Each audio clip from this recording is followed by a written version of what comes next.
A printing press is a device for applying pressure to an inked surface resting upon a print medium, thereby transferring the ink, typically used for texts. The invention of the printing press is widely regarded as one of the most influential events in the second millennium, ushering in the period of modernity. Movable type presses using cast ceramics were employed in China from the early years of the last millennium. In 1377, the first movable metallic types were invented in Goryeo dynasty in Korea, which were used to print Jikjishim Cheoyelo, simply Jikji, which is the oldest extant movable metal print book. The printing press was introduced to the West in the Holy Roman Empire by Johannes Gutenberg, around 1440. Gutenberg, a goldsmith by profession, devised a hand mold to create metal movable type, and adapted screw presses and other existing technologies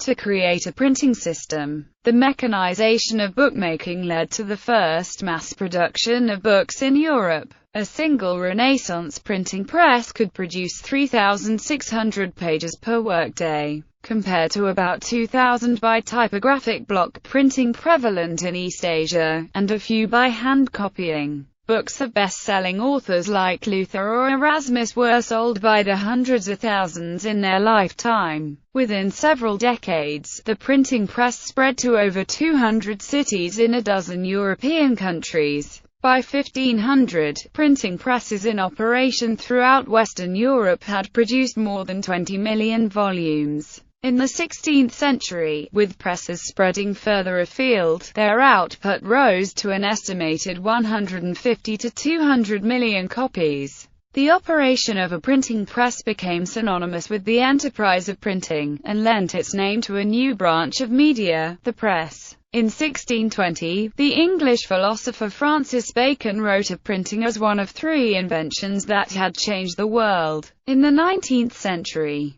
the replacement of the hand-operated Gutenberg-style press by steam-powered rotary presses allowed printing on an industrial scale, while Western-style printing was adopted all over the world, becoming practically the sole medium for modern bulk printing. Today, typically using offset printing techniques. History, economic conditions and intellectual climate. The rapid economic and socio-cultural development of late medieval society in Europe created favorable intellectual and technological conditions for Gutenberg's invention. The entrepreneurial spirit of emerging capitalism increasingly made its impact on medieval modes of production, fostering economic thinking and improving the efficiency of traditional work processes. The sharp rise of medieval learning and literacy amongst the middle class led to an increased demand for books, which the time-consuming hand-copying method fell far short of accommodating. Technological factors. At the same time, a number of medieval products and technological processes had reached a level of maturity which allowed their potential use for printing purposes. Gutenberg took up these far-flung strands, combined them into one complete and functioning system, and perfected the printing process through all its stages by adding a number of inventions and innovations of his own. The screw press, which allowed direct pressure to be applied on flat plane, was already of great antiquity in Gutenberg's time and was used for a wide range of tasks. Introduced in the 1st century AD by the Romans, it was commonly employed in agricultural production for pressing wine grapes and oil fruit, both of which formed an integral part of the Mediterranean and medieval diet. The device was also used from very early on in urban contexts as a cloth press for printing patterns. Gutenberg may have also been inspired by the paper presses which had spread through the German lands since the late 14th century and which worked on the same mechanical principles. Gutenberg adopted the basic design, thereby mechanizing the printing process. Printing, however, put a demand on the machine quite different from pressing. Gutenberg adapted the construction so that the pressing power exerted by the platen on the paper was now applied both evenly and with the required sublime elasticity. To speed up the printing process, he introduced a movable undertable with a plane surface on which the sheets could be swiftly changed. The concept of movable type was not new in the 15th century. Movable type printing had been invented in China during the Song dynasty, and was later used in Korea during the Goryeo dynasty, where metal movable type printing technology was developed in 1234. In Europe, sporadic evidence that the typographical principle, the idea of creating a text by reusing individual characters, was well understood and employed in pre-Gutenberg Europe, had been cropping up since the 12th century and possibly before. The known examples range from Germany to England to Italy. However, the various techniques employed did not have the refinement and efficiency needed to become widely accepted. Gutenberg greatly improved the process by treating typesetting and printing as two separate work steps. A goldsmith by profession, he created his timepieces from a lead-based alloy which suited printing purposes so well that it is still used today. The mass production of metal letters was achieved by his key invention of a special hand mold, the matrix. The Latin alphabet proved to be an enormous advantage in the process because, in contrast to logographic writing systems, it allowed the typesetter to represent any text with a theoretical minimum of only around 24 different letters. Another factor conducive to printing arose from the book existing in the format of the Codex, which had originated in the Roman period. Considered the most important advance in the history of the book prior to printing itself, the Codex had completely replaced the ancient scroll at the onset of the Middle Ages. The Codex holds considerable practical advantages over the scroll format. It is more convenient to read, is more compact, less costly, and, in particular, unlike the scroll, both recto and verso could be used for writing minus and printing. A fourth development was the early success of medieval papermakers at mechanizing paper manufacture. The introduction of water-powered paper mills, the first certain evidence of which dates to 1282, allowed for a massive expansion of production and replaced the laborious handcraft characteristic of both Chinese and Muslim papermaking. Papermaking centers began to multiply in the late 13th century in Italy, reducing the price of paper to 1/6 of parchment and then falling further. Papermaking centers reached Germany a century later. Despite this, it appears that the final breakthrough of paper depended just as much on the rapid spread of movable type printing. It is notable that codices of parchment, which in terms of quality is superior to any other writing material, still had a substantial share in Gutenberg's edition of the 42-line Bible. After much experimentation, Gutenberg managed to overcome the difficulties which traditional water-based inks caused by soaking the paper, and found the formula for an oil-based ink suitable for high-quality printing with metal type.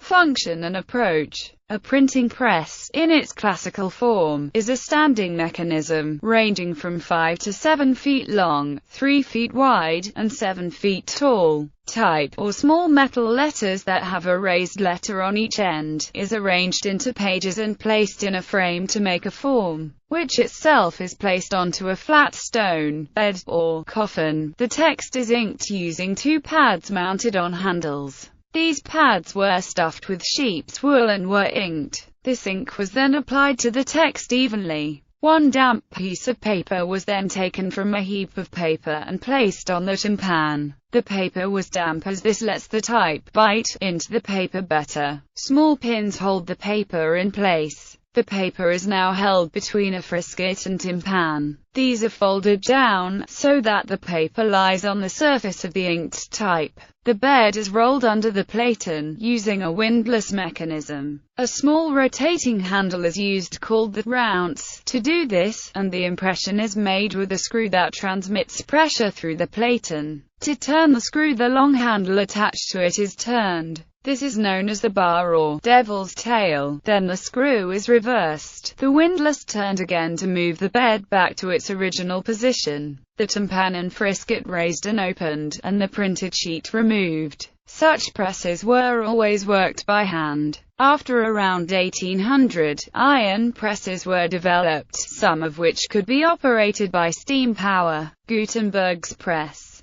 Johannes Gutenberg's work on the printing press began in approximately 1436, when he partnered with Andreas Dritzen, a man who had previously instructed in gem cutting, and Andreas Heilmann, owner of a paper mill. However, it was not until a 1439 lawsuit against Gutenberg that an official record existed. Witnesses' testimony discussed Gutenberg's types, an inventory of metals, and his type molds. Having previously worked as a professional goldsmith, Gutenberg made skillful use of the knowledge of metals he had learned as a craftsman. He was the first to make type from an alloy of lead, tin, and antimony, which was critical for producing durable type that produced high-quality printed books and proved to be much better suited for printing than all other known materials. To create these lead types, Gutenberg used what is considered one of his most ingenious inventions, a special matrix enabling the quick and precise molding of new type blocks from a uniform template.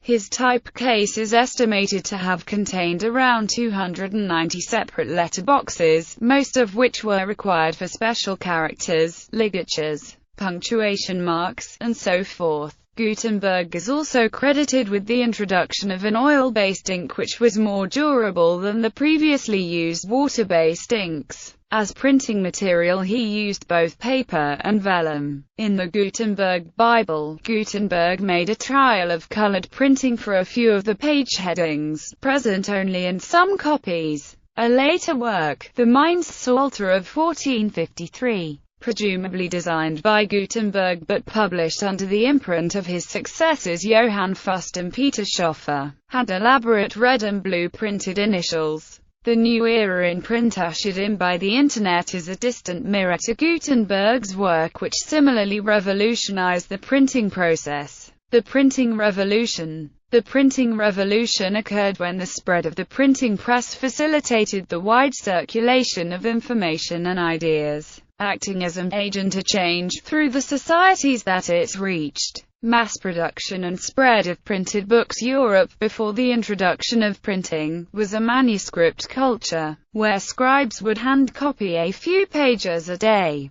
The invention of the printing press led to a huge increase of printing activities across Europe within only a few decades. From a single print shop in Mainz, Germany, printing had spread to no less than around 270 cities in Central, Western and Eastern Europe by the end of the 15th century. As early as 1480, there were printers active in 110 different places in Germany, Italy, France, Spain, the Netherlands, Belgium, Switzerland, England, Bohemia and Poland. From that time on, it is assumed that the printed book was in universal use in Europe. In Italy, a center of early printing, print shops had been established in 77 cities and towns by 1500. At the end of the following century, 151 locations in Italy had seen at one time printing activities, with a total of nearly 3,000 printers known to be active. Despite this proliferation, printing centers soon emerged, thus, one-third of the Italian printers published in Venice.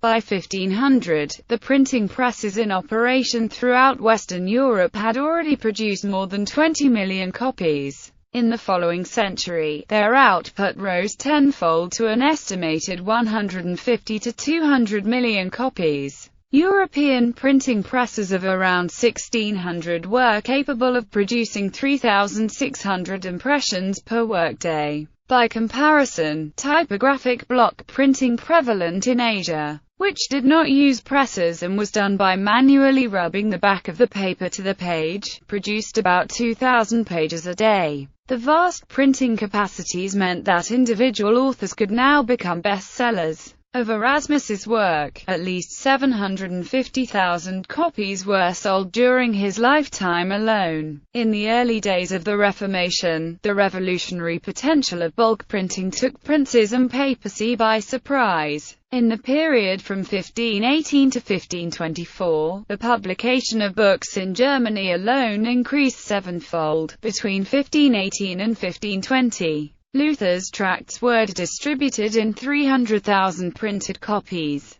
The rapidity of typographical text production, as well as the sharp fall in unit costs, led to the issuing of the first newspapers, which opened up an entirely new field for conveying up-to-date information to the public. Surviving pre-16th century print works are collected by many of the libraries in Europe and North America. Circulation of information and ideas. The printing press was also a factor in the establishment of a community of scientists who could easily communicate their discoveries through the establishment of widely disseminated scholarly journals, helping to bring on the scientific revolution. Because of the printing press, authorship became more meaningful and profitable. It was suddenly important who had said or written what, and what the precise formulation and time of composition was. This allowed the exact citing of references, producing the rule, one author, one work, one piece of information.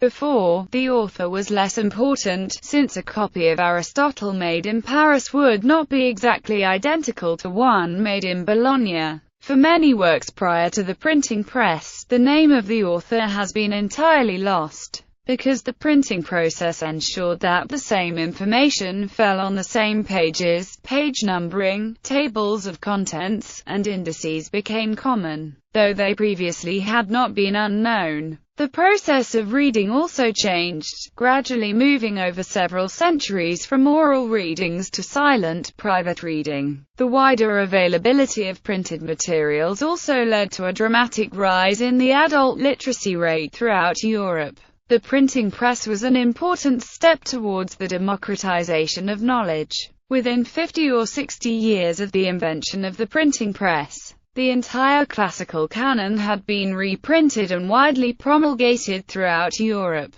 Now that more people had access to knowledge, both new and old, more people could discuss these works. Furthermore, now that book production was a more commercial enterprise, the first copyright laws were passed to protect what we now would call intellectual property rights. On the other hand, the printing press was criticized for allowing the dissemination of information which may have been incorrect. A second outgrowth of this popularization of knowledge was the decline of Latin as the language of most published works, to be replaced by the vernacular language of each area, increasing the variety of published works. The printed word also helped to unify and standardize the speaking and syntax of these vernaculars, in effect, decreasing their variability. This rise in importance of national languages as opposed to pan-European Latin is cited as one of the causes of the rise of nationalism in Europe. Book printing as art form. For years, book printing was considered a true art form. Typesetting, or the placement of the characters on the page, including the use of ligatures, was passed down from master to apprentice. In Germany, the art of typesetting was termed the black art, in allusion to the ink-covered printers. It has largely been replaced by computer typesetting programs, which make it easy to get similar results more quickly and with less physical labor. Some practitioners continue to print books the way Gutenberg did. For example, there is a yearly convention of traditional book printers in Mainz, Germany. Some theorists, such as McLuhan, Eisenstein, Kittler, and Gieske, see an alphabetic monopoly as having developed from printing, removing the role of the image from society. Other authors stress that printed works themselves are a visual medium. Certainly, modern developments in printing have revitalized the role of illustrations.